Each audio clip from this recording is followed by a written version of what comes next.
Assalamualaikum warahmatullahi wabarakatuh. Pada kesempatan kali ini, kami berdua akan memaparkan mengenai jurnal atau artikel ilmiah yang berjudul Pengaruh Ilmu Pengetahuan dan Teknologi (IPTEK) dalam pembelajaran terhadap semangat dan berpikir kritis siswa di lingkungan sekolah SMKN 2 Trenggalek. Anggota dalam penyusunan artikel ilmiah ini yaitu pertama Hendry Harun Yusuf, kedua Hanif Syahri Al-Ghifari. Selanjutnya yaitu tentang abstrak pada artikel ilmiah.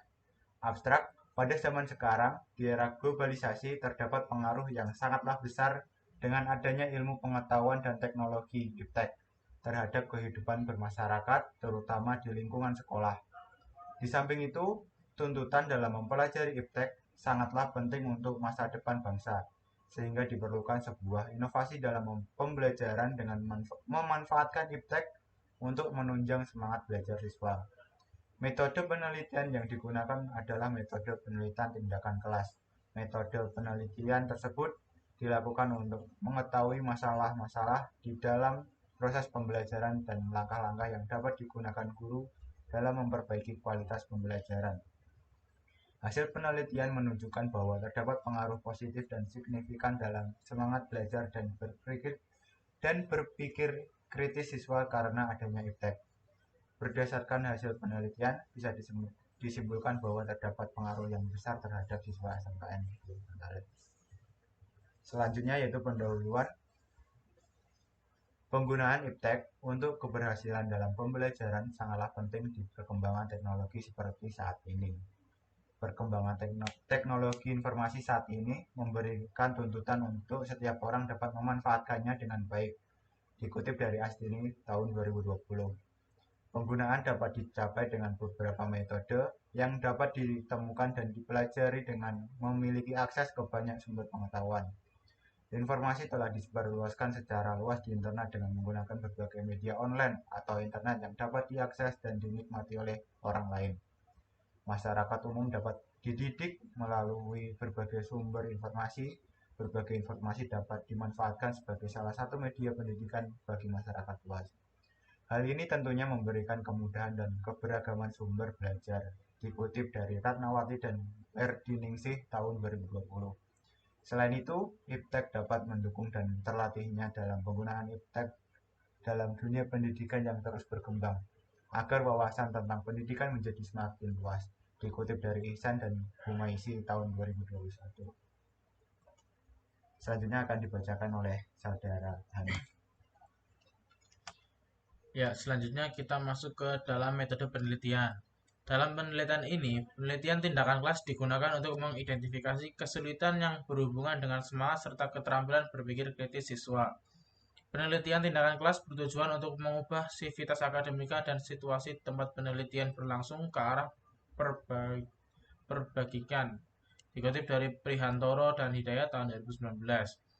Prosedur dalam pembelajaran yang dilakukan dengan mengikut sertakan guru dan siswa kelas 12 rekayasa perangkat lunak dalam upaya kolaboratif untuk melaksanakan kegiatan pembelajaran yang direncanakan untuk mengetahui pengaruh IPTEK terhadap semangat dan berpikir kritis siswa.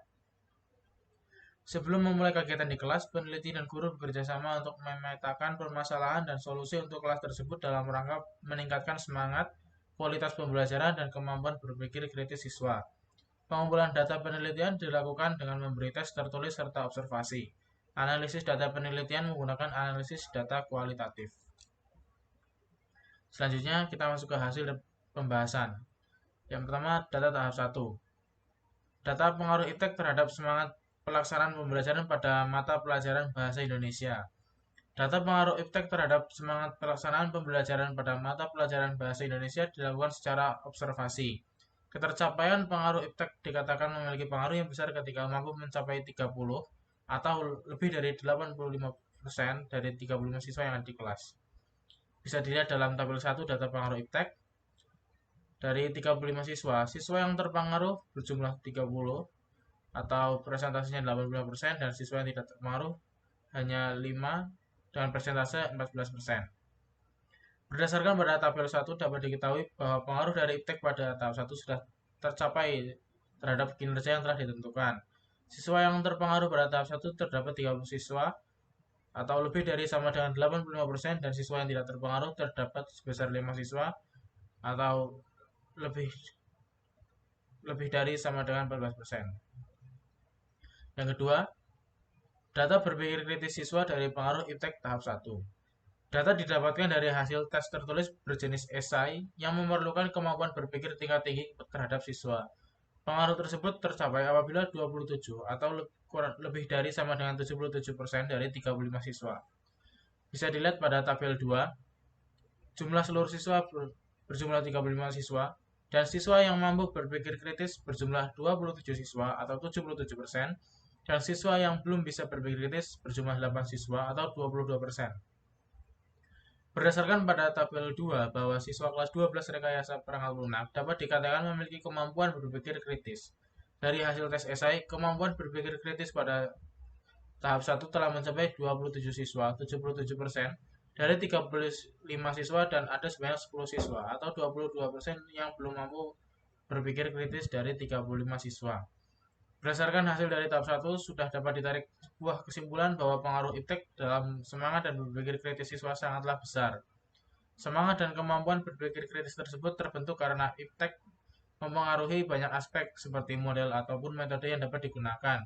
Pemikiran akan menjadi lebih baik saat diperhatikan, begitu pula dengan berpikir kritis. Dikutip dari Andresen, Hansen, dan Grondal pada tahun 2021. Kesimpulan. Berdasarkan pemaparan data yang telah disampaikan, dapat disimpulkan bahwa pengaruh IPTEK yang baik terhadap pembelajaran dapat meningkatkan semangat dan kemampuan berpikir kritis siswa kelas 12 rekayasa perangkat lunak. Hal tersebut tentu dipengaruhi juga oleh kemampuan guru dan dalam menggunakan IPTEK agar mampu mengarahkan peserta didik lebih semangat dan berpikir kritis. Mungkin itu pemaparan dari kami. Kurang lebihnya mohon maaf. Assalamualaikum warahmatullahi wabarakatuh.